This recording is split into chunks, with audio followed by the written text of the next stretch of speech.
What's good, everybody? Welcome back to the Cloud Slayer channel. Hope you guys are doing well. If you're new here, please consider hitting that like and subscribe button, especially if you like the content.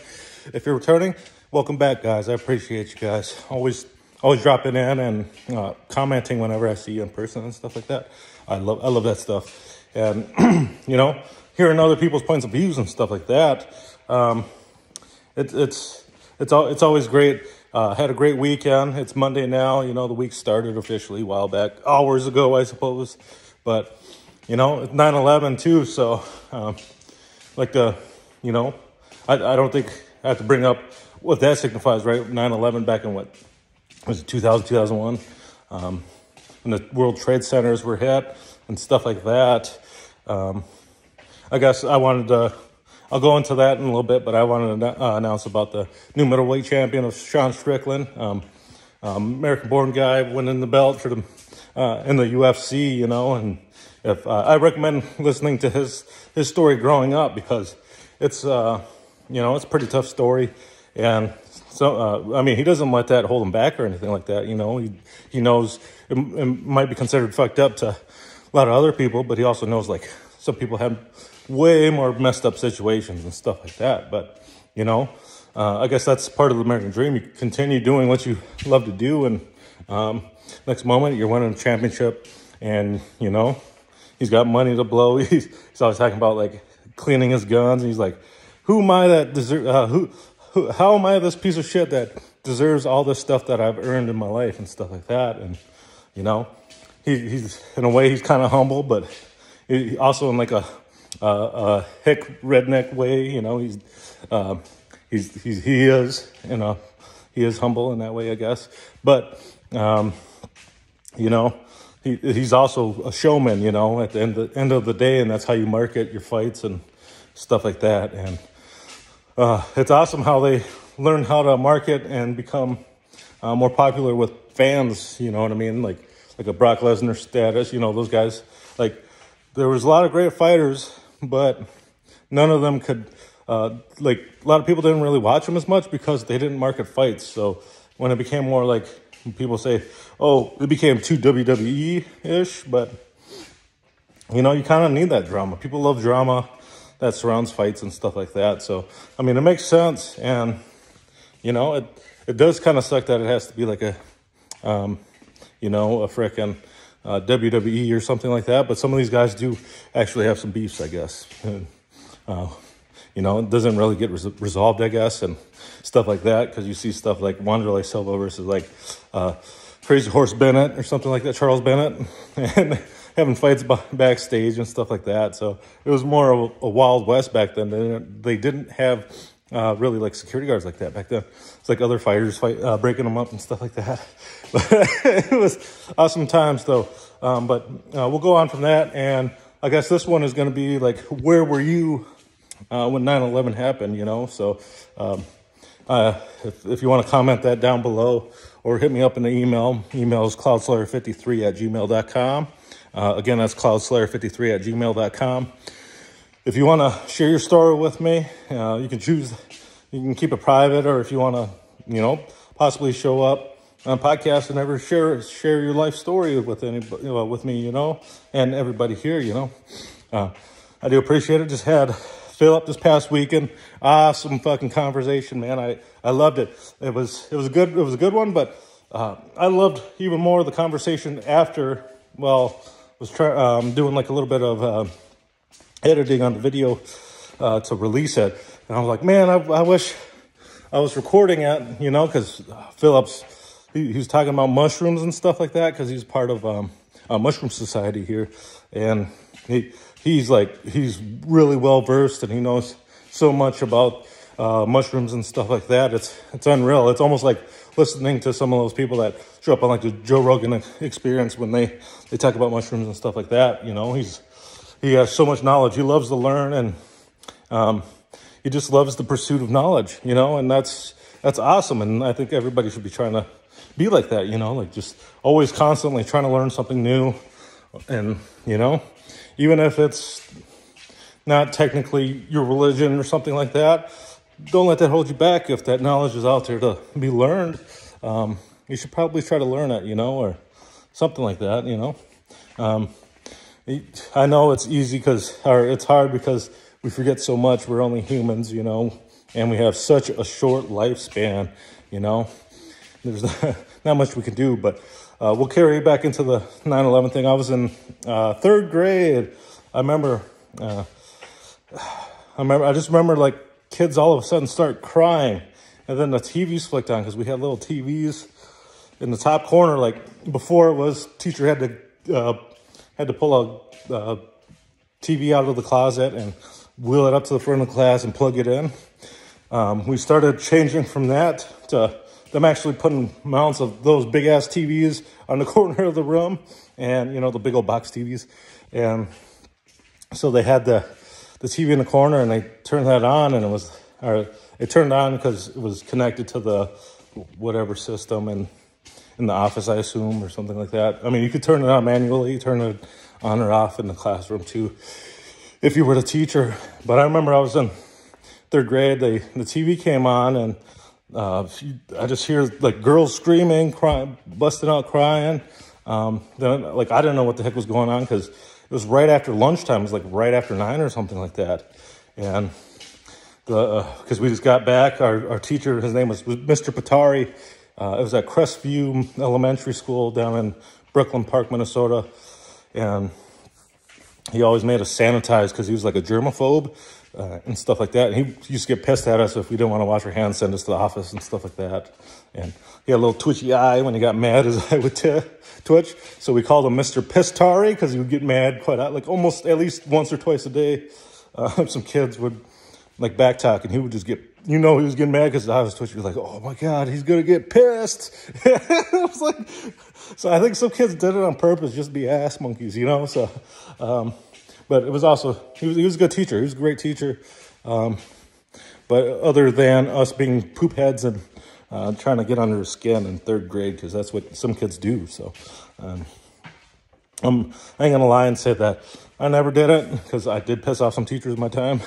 I was one of the two stooges in one of my classes, So, not my brightest moments, but is what it is. Sometimes you just don't see eye to eye with some educators because, they earn that respect even if they didn't earn it from you. And, you're a kid, you're just knucklehead. But anyways, it was right after the first tower got hit. I remember seeing the smoke. I was like, what the heck is this? It felt unreal, and especially with everybody crying, like, is this real? Is this really happening? And then the second one get hit, and they're like, oh my God, you could hear like screams throughout the fucking school, man. It was creepy.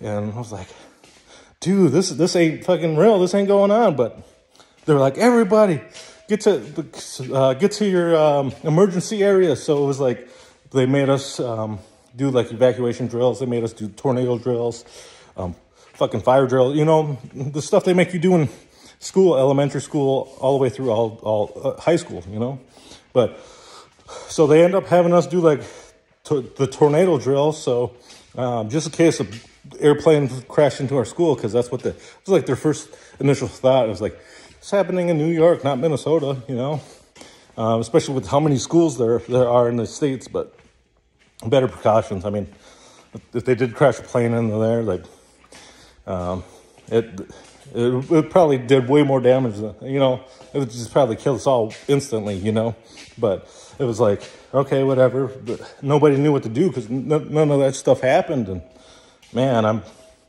it was in there, and just the room was hot because there were so many people like sad, crying. They had like uncles, aunts or something working in that building, or some kind of relative, and they're like, are they going to be okay? And they're like, you're like, oh man, I feel for them, and like almost start crying myself, like, oh man, I feel bad for them, like little Callie's going to lose her uncle or something, But it was like, at the same time, like, okay, I was always told not to cry in front of other people and stuff like that, especially being a boy and people stare at you, look funny or some shit like that. That old tales that, some of the generation before me would tell me, AKA parents or something, it's not manly or whatever. So, but I remember the whole day we were just locked up, and I don't think they really sent us home early. We just basically sat in our tornado drill stations for, gosh, during the whole day darn near, you know. I think it was like, okay, like about lunchtime we end up, they end up doing like bag lunches. So they end up giving bag lunches to everybody in the thing. And then they're like, okay, we're just going to go home 2 hours early. So we end up going home like 1 or some crap like that. But, you know, there was a lot of kids in that school. There was thousands of kids, you know, like at least, I'd want to say 1,500 kids at least in that Crestfield Elementary at that time. I think that might be an understatement. So, but because I remember I got to middle school and our class was 1,500, so there had to be a butt ton of kids, right? And you know, recess, they had to break up recess with like 3 different giant groups of kids. You know, it's always jam packed. So, but you know, nonetheless, it was very scary, and I remember that stuff. I remember not knowing what was going on. Just being 3rd grade, you know, like usually you're just having fun with your friends or you're at school, you know, and nothing like that really ever. We never really experienced that stuff, and it was a crazy time, and you know, feel sorry for anybody's that lost loved ones in the World Trade Centers being crashed into and stuff like that. It was a tragedy, and you know. I'm sure people who lived through it will never forget it, you know, and they'll probably never forget what they were doing at that time or where they were at in their life when that stuff happened. Maybe for most people, maybe somebody got obliterated and like slept through the whole thing or something, you know, and heard about it when they woke up and they're like, dude, I was passed out the whole time. Never know. Their drugs were pretty bad at that time too, you know, so it was, you know, it was all those people, like that movie World Trade Center, when they helping people evacuate, and like they end up getting caught in that too, like the firefighters and stuff like that. Man, that sucks, you know.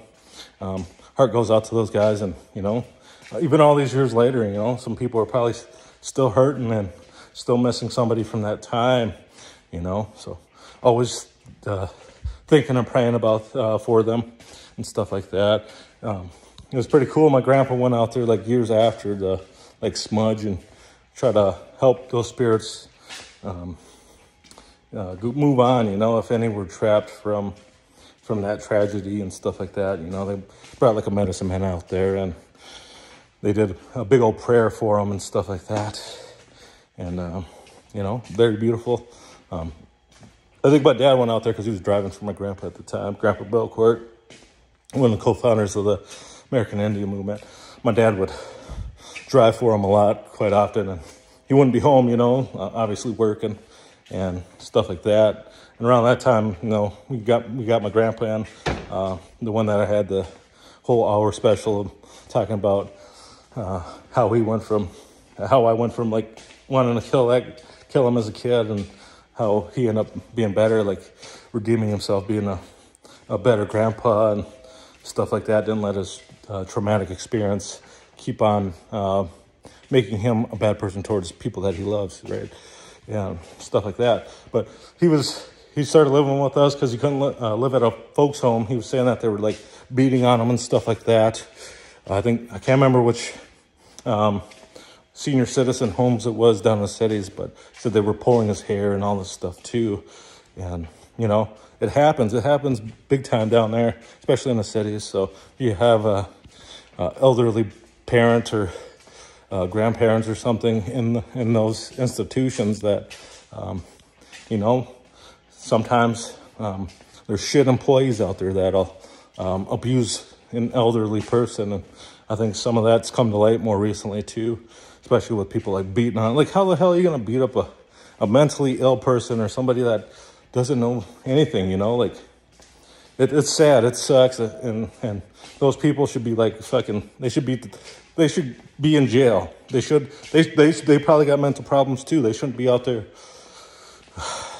trying to take care of somebody else when they can't even take care of themselves, and they have to beat on somebody's mom, grandpa, or, you know, that person themselves. You know, it's not cool. It's not right.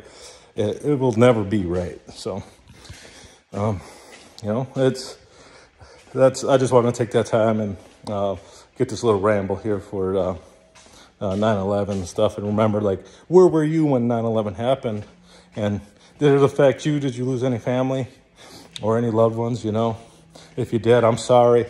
I mean, obviously, there's not much we could do about it except just pray and hope that you recovered. And hopefully you did, man. I know it's been a lot of years now, you know. So I was a little guy when that happened, 3rd grade. So probably one of the craziest moments of my life. So anyways, I appreciate you guys coming in. I know I got off track. I usually do on rambles.